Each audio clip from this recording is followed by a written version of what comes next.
तो ढेर सारी खबरों के बीच इस वक्त एक बड़ी खबर है। कैबिनेट ने एक देश एक चुनाव को मंजूरी दे दी है। संसद के मौजूदा सत्र में बिल को पेश किया जाएगा। इसके तहत लोकसभा और राज्यों के विधानसभा चुनाव एक साथ कराने का प्रावधान है। डिटेल्स के साथ हैं अब हमारे सहयोगी लक्ष्मण रॉय। तो Laxman, one nation one election की तरफ कदम बढ़ गया है, कैबिनेट की मंजूरी आ गई। अब इससे आगे की प्रोसेस क्या होगी?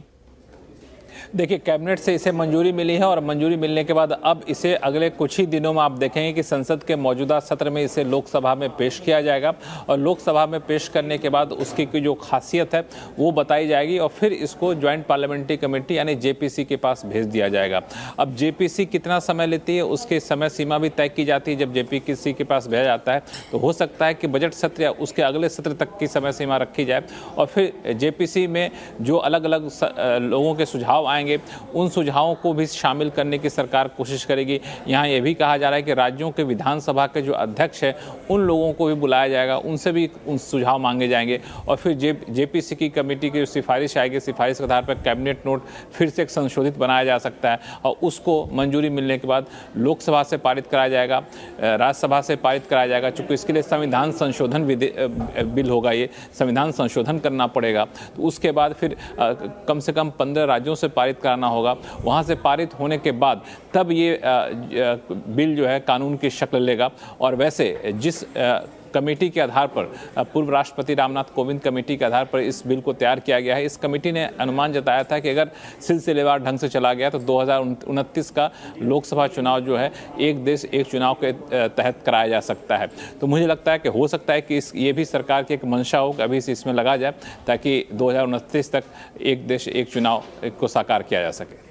जी लक्ष्मण, तो एक लंबी और जटिल प्रक्रिया है जिसके तहत ये अपना रूप लेगा। लेकिन अगर हम आज की बात करें तो इसे लेकर पॉलिटिकल पार्टीज में कितना कंसेंसस है, कितनी आम राय है? देखिए, यहाँ पे बिल्कुल आम राय कहें कि सारे पॉलिटिकल पार्टी इसको लेकर के सहमत हैं, ऐसी बात नहीं है। जब रामनाथ कोविंद ने सभी दलों से बातचीत की तो बड़ी संख्या में पॉलिटिकल पार्टी ने इसका समर्थन किया था, लेकिन करीब 8 से ज़्यादा पॉलिटिकल पार्टी थे जो इसका विरोध कर रही थी। विरोध इस बात पे नहीं था कि एक देश एक चुनाव नहीं हो सकता है, लेकिन उसके तौर तरीके पर विरोध था। कई सारे टर्म्स और रेफरेंस थे, उसकी जो सिफारिश की गई थी उस पर उन्होंने आपत्ति जताई थी। तो मुझे लगता है कि ये रामनाथ कोविंद कमेटी की सिफारिश तो अभी आई, उसके सलाह मशवरा तभी हुए, लेकिन इसकी चर्चा पिछले कई कमेटी के रेफरेंस में हो चुका है। तो उन सबको देखते हुए बिल्कुल 100% सहमति बन पाएगी, इसकी संभावना मुझे कम दिख रही है। लेकिन एक आम सहमति बन जाती है, बहुमत की सहमति भी होती है, तो शायद सरकार इस तरफ आगे बढ़ना चाहेगी। जी, बहुत धन्यवाद लक्ष्मण इस जानकारी के लिए। तो बड़ी खबर आज की ये कि वन नेशन वन इलेक्शन, ये जो पूरा मसौदा है, इसे कैबिनेट से मंजूरी मिल गई। आगे इसे जेपीसी के पास भेजना और पूरी एक लंबी प्रक्रिया होगी और उद्देश्य ये कि 2029 के चुनाव, राज्यसभा तमाम विधानसभाओं के चुनाव और देश का जो लोकसभा का चुनाव एक साथ कराया जाए। वन नेशन वन इलेक्शन, आगे इसमें काफ़ी डेवलपमेंट होंगे जो आप लगातार सीएनबीसी आवाज़ पर देखेंगे। फिलहाल के लिए बहुत बहुत धन्यवाद लक्ष्मण। इधर संसद में आज भी जबरदस्त हंगामा देखने को मिला। संसद के बाहर विपक्ष ने केंद्र सरकार के खिलाफ प्रदर्शन किया। विपक्षी सांसदों ने देश नहीं बिकने देंगे का पोस्टर लेकर प्रदर्शन किया। साथ ही अडानी मामले की जांच जेपीसी से कराने की मांग रखी गई। विपक्ष के प्रदर्शन के जवाब में केंद्रीय मंत्री गिरिराज सिंह भी संसद के बाहर प्रदर्शन करते हुए दिखे। उनके हाथ में सोनिया गांधी और अमेरिकी इन्वेस्टर जॉर्ज सोरोस की तस्वीर थी। इस पर लिखा था, सोरोस से तेरा रिश्ता क्या है, ये रिश्ता क्या कहलाता है। राज्यसभा में सभापति के अपमान और सोरोस के मुद्दे पर जबरदस्त हंगामा भी हुआ। बीजेपी अध्यक्ष जेपी नड्डा ने सभापति के अपमान का मुद्दा उठाया और कांग्रेस को घेरा। नड्डा ने कहा कि राज्यसभा चेयरमैन के लिए चीयर लीडर शब्द का इस्तेमाल किया गया। नड्डा ने खड़गे पर भी निशाना साधा। आपके ऑफिशियल हैंडल से, इंडियन नेशनल कांग्रेस के ऑफिशियल हैंडल से चेयरमैन को चेयर लीडर कहा गया है। इसकी जितनी भर्त्सना की जाए एंड कॉन्स्टिट्यूशनल पोस्ट को इस तरीके से डेरोगेट करने का, कॉन्स्टिट्यूशनल पोजीशन को इस तरीके से डिमीन करने का जो आपने कुत्सित प्रयास किया है, जो गलत प्रयास किया है, जो प्रजातांत्रिक मूल्य और संसदीय प्रणाली को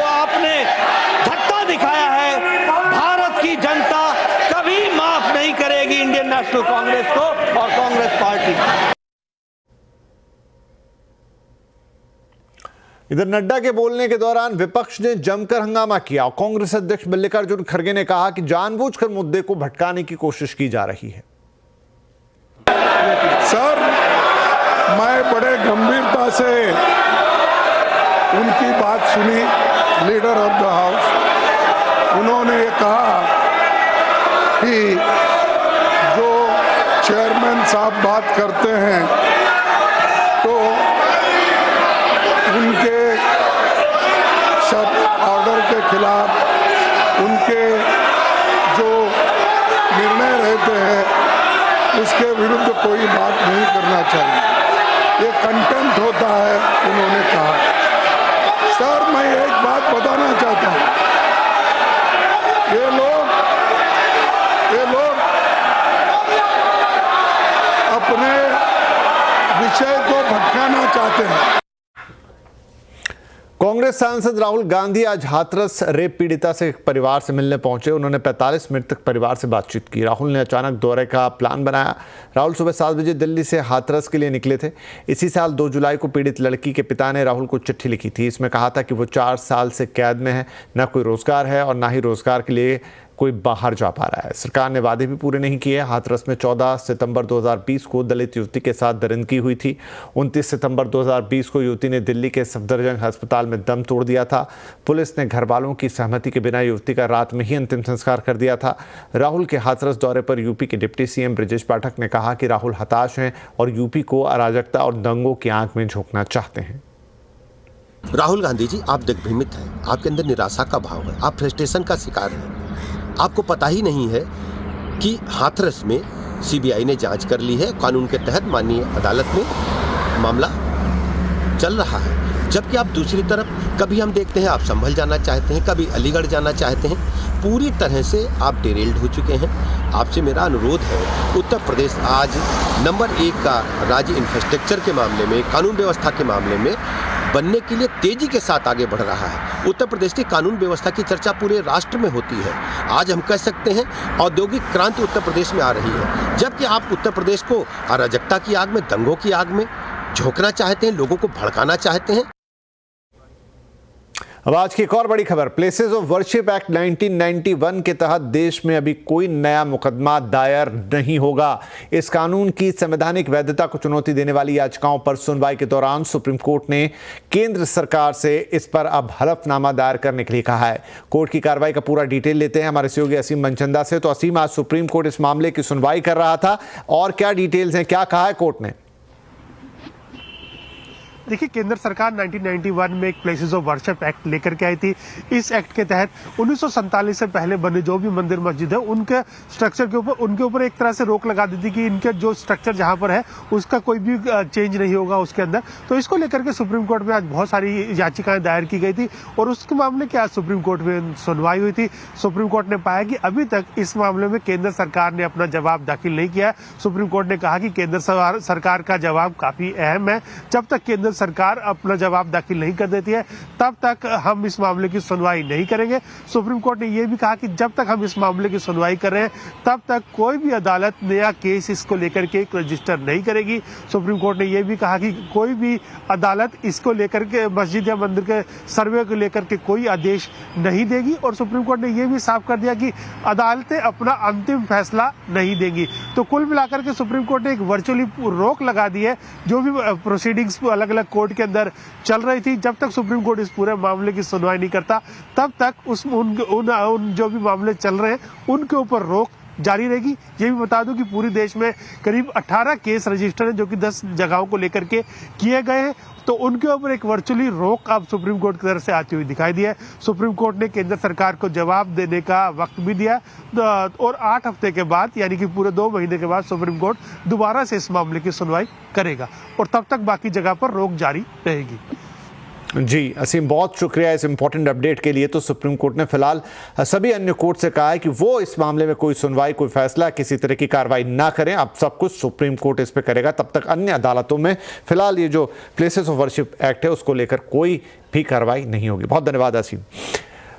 इधर महाराष्ट्र में 14 दिसंबर को कैबिनेट का विस्तार होना है और इसी सिलसिले में मुख्यमंत्री देवेंद्र फडणवीस और उप मुख्यमंत्री अजीत पवार आज दिल्ली में हैं। देवेंद्र फडणवीस ने आज प्रधानमंत्री नरेंद्र मोदी से भी मुलाकात की, जबकि कल रात वो अमित शाह से मिले थे। उन्होंने कहा कि पोर्टफोलियो बंटवारे का फॉर्मूला तय हो गया है। विवेक हमारे सहयोगी इस वक्त हमारे साथ मौजूद है। तो विवेक, क्या खबर है, क्या किस तरह की कैबिनेट की शक्ल दिखाई दे रही है, क्या फॉर्मूला बन के निकल रहा है? विपिन, देखिए अभी जो सूत्रों से जानकारी मिल रही है 20-10-10 ये फार्मूला अभी लगभग बनता हुआ नजर आ रहा है। महायुति में बीजेपी नंबर 1 पार्टी है, इसलिए सबसे ज़्यादा पोर्टफोलियो जायज़ है कि वो अपने पास ही रखेगी। 20 पोर्टफोलियो वो अपने पास रखेगी, 10 पोर्टफोलियो वो एकनाथ शिंदे शिवसेना अपने पास रखेंगे और 10 पोर्टफोलियो एनसीपी अजीत पवार गुट अपने पास रखेगा। और जहाँ तक हम कई दिनों से बोल रहे हैं कि होम मिनिस्ट्री, गृह मंत्रालय को लेकर काफ़ी ज़्यादा रसाकसी चल रही है, लेकिन बीजेपी ने साफ तौर पे कह दिया है और देवेंद्र फडणवीस ने भी तय कर लिया है कि गृह मंत्रालय, होम मिनिस्ट्री वो किसी और के साथ कॉम्प्रोमाइज़ बिल्कुल नहीं करेंगे। गृह मंत्रालय वो अपने पास ही रखेंगे। एकनाथ शिंदे को चांसेस है कि यूडी अर्बन डेवलपमेंट उन्हें मिल जाए, क्योंकि जब पुरानी सरकार थी तो उस समय वो अर्बन डेवलपमेंट के मंत्री भी रह चुके हैं। फाइनेंस एक बार फिर से अजीत पवार को मिलने के चांसेस हैं, क्योंकि अजीत पवार ने पहले ही मांग की थी, जैसी चुनाव में बड़ी जीत के बाद सामने आए थे कि उनको वित्त मंत्रालय चाहिए। 2.5 साल पहले भी वो वित्त मंत्रालय के मंत्री रह चुके हैं, तो माना जा रहा है कि वित्त मंत्रालय भी उनके पास रहेगा। और बीजेपी पूरी कोशिश कर रही है कि फाइनेंस के साथ साथ रेवेन्यू भी वो अपने पास रखे। तो ये जो मोटे मोटे जो पोर्टफोलियो है उनका डिस्ट्रीब्यूशन लगभग हो चुका है। 20-10-10 का फॉर्मूला है। और आज डिप्टी सीएम अजीत पवार ने ऑफिशियल अनाउंसमेंट भी कर दिया है कि 14 दिसंबर को ये पोर्टफोलियो बांटे जाएंगे। 14 दिसंबर को सारे जो मंत्री हैं तीनों पार्टी के, बीजेपी, शिवसेना, एनसीपी, वो शपथ लेंगे। क्योंकि विपिन, देखिए 16 तारीख से विंटर सेशन नागपुर में शुरू हो रहा है, तो कामकाज को शुरू करने के लिए इसलिए ये 14 तारीख को मंत्रियों की शपथ ली जाएगी, पोर्टफोलियो डिवाइड होंगे, ताकि वो 16 तारीख को जो विंटर सेशन नागपुर में शुरू हो रहा है उसका कामकाज शुरू हो सके। विपिन जी, विवेक, बहुत धन्यवाद इस अपडेट के लिए। तो पोर्टफोलियो का मोटा मोटा स्वरूप जो सूत्रों से बता रहे हैं आ गए हैं, 20-10-10 का फॉर्मूला। हालांकि एक खबर और है इस बीच की, जो एकनाथ शिंदे वो थोड़े नाराज हैं और वो इसीलिए दिल्ली में मौजूद नहीं, लेकिन जब 5 बजे दोबारा जुड़ेंगे विवेक से तब और विस्तार से इस पर बातचीत करेंगे। फिलहाल एक और बड़ी खबर इस वक्त जो आई है उस पर नजर डाल लेते हैं। नवंबर में महंगाई दर घटी है और नवंबर के लिए जारी हुआ रिटेल महंगाई दर का आंकड़ा 5.48% है, जो अक्टूबर में 6.21% था। वहीं अक्टूबर महीने में आईआईपी भी बढ़ती हुई दिखाई दी है, जिसमें इंडस्ट्री की ग्रोथ अब 3.5% पर पहुंच गई, जो पहले करीब 3.1% पर थी। तो महंगाई का यहां पर डाउनफॉल हुआ है, घटी है, जबकि ग्रोथ में मामूली सी बढ़ोतरी हमें देखने को मिली। सीनियर इकोनॉमिस्ट साक्षी गुप्ता हमारे साथ, एक्सिस बैंक की। साक्षी, क्या ये नंबर इनकरेजिंग है? डेफिनेटली विपिन, ये नंबर्स इंकरेजिंग है। जो इन्फ्लेशन पे प्रिंट आया है 5.5, ये आया है क्योंकि वेजिटेबल प्राइसेस जो हैं पिछले महीने के मुकाबले में उसमें थोड़ा सॉफ्टनेस था। एंड एज हम आगे विंटर सीजन में बढ़ने वाले हैं और खारिफ जो क्रॉप है वो मार्केट में और आएगी, तो वेजिटेबल प्राइसेस और नीचे जाएंगे, जिसकी वजह से हेडलाइन इन्फ्लेशन जो है वो आगे जाके हमारा अनुमान है कि जनवरी और मार्च क्वार्टर में 4.5% तक इन्फ्लेशन नीचे चला जाएगा। एट द सेम टाइम अभी इंडिया में काफी ग्रोथ स्लो डाउन की बात हुई है, क्योंकि सेकेंड क्वार्टर के जीडीपी नंबर्स काफी लो थे। तो उसमें भी ये आईआईपी नंबर जो अक्टूबर का आया है, जिसमें स्लाइट इम्प्रूवमेंट है, वो थोड़ा सा इंकरेजिंग है। और आरबीआई हैज बीन सेइंग कि सेकंड हाफ के ग्रोथ नंबर्स थोड़े से बेटर दिखेंगे, लेकिन अभी it's still too early. I think हमें नवंबर और दिसंबर का डेटा थोड़ा क्लोजली देखना पड़ेगा ये अनुमान लगाने के लिए कि क्या जीडीपी ग्रोथ एक्चुअल में उसमें जो रिकवरी है वो सस्टेन हो रही है और वो किस पेस पे हो रही है। जी साक्षी, ऐसे में बड़ा इंपॉर्टेंट ये होगा कि आपने कहा कि आगे जो ये हेडलाइन इन्फ्लेशन है थोड़ा और सॉफ्ट होता हुआ नजर आएगा। ग्रोथ को लेकर कंसर्न अभी भी हैं। बड़ी बातें हो रही हैं इस वक्त के नेक्स्ट क्वार्टर में। अब तो आरबीआई के नए गवर्नर साहब भी आ गए, शायद कुछ अनाउंसमेंट आए दरें घटने के लिए। तो क्या ये जो नंबर्स अभी हम डिस्कस कर रहे हैं ये सपोर्ट करते हैं उस सिनेरियो के लिए? तो अभी जो इन्फ्लेशन का प्रिंट आया है वो अगर आप एब्सोल्यूट टर्म्स में देखेंगे तो वो रेट कट का कॉन्फिडेंटली बोलना कि रेट कट होगा कि नहीं वो अभी मुश्किल है, बट जो एक्सपेक्टेशन है कि आगे जाके अगले 4-5 महीने में आप इन्फ्लेशन कंटिन्यूसली आपको सॉफ्टर होता दिखता चला जाएगा। आई थिंक अगर हम उस फॉरवर्ड लुकिंग एक्सपेक्टेशन पे फोकस करें तो आई थिंक कि फरवरी पॉलिसी में आरबीआई के पास स्पेस होगा कि वो रेट कट साइकिल को स्टार्ट कर सके। जी साक्षी, बहुत धन्यवाद इन नंबर्स को समझाने के लिए, और एक उम्मीद कि यहाँ पर अगर ये आंकड़े और थोड़े से सॉफ्ट होते हैं तो एक कुशन मिल जाएगा शायद आरबीआई को, ताकि हम अगली पॉलिसी में एक रेट कट की शुरुआत होते हुए देखें। बहुत बहुत धन्यवाद साक्षी हमसे बातचीत करने के लिए। काम का बोझ हद से ज्यादा लगने लगे तो इसे बर्नआउट कहते हैं। क्या होता है आपकी सेहत पर बर्नआउट का असर और कैसे मिलेगा इससे छुटकारा, आज इसी पर कंज्यूमर अड्डा में बात होने जा रही है। खुलकर शाम 5:57 पर जरूर जुड़िएगा। बर्नआउट का मारा, कैसे मिले छुटकारा।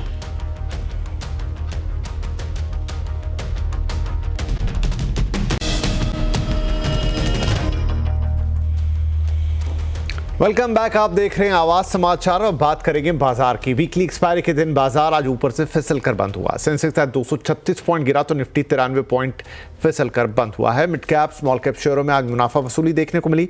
स्मॉल कैप इंडेक्स रिकॉर्ड स्तरों से फिसल कर बंद हुआ। आईटी शेयरों में लगातार चौथे दिन आज बढ़त दिखाई दी। अतुल सुभाष की खुदकुशी के मामले में माफ कीजिएगा, सिस्टम पर कई बड़े सवाल खड़े कर दिए हैं। आज आवाज अड्डा में इसी पर हम बड़ी चर्चा करने जा रहे हैं। शाम 7:57 पर जरूर जुड़िएगा हमारे साथ।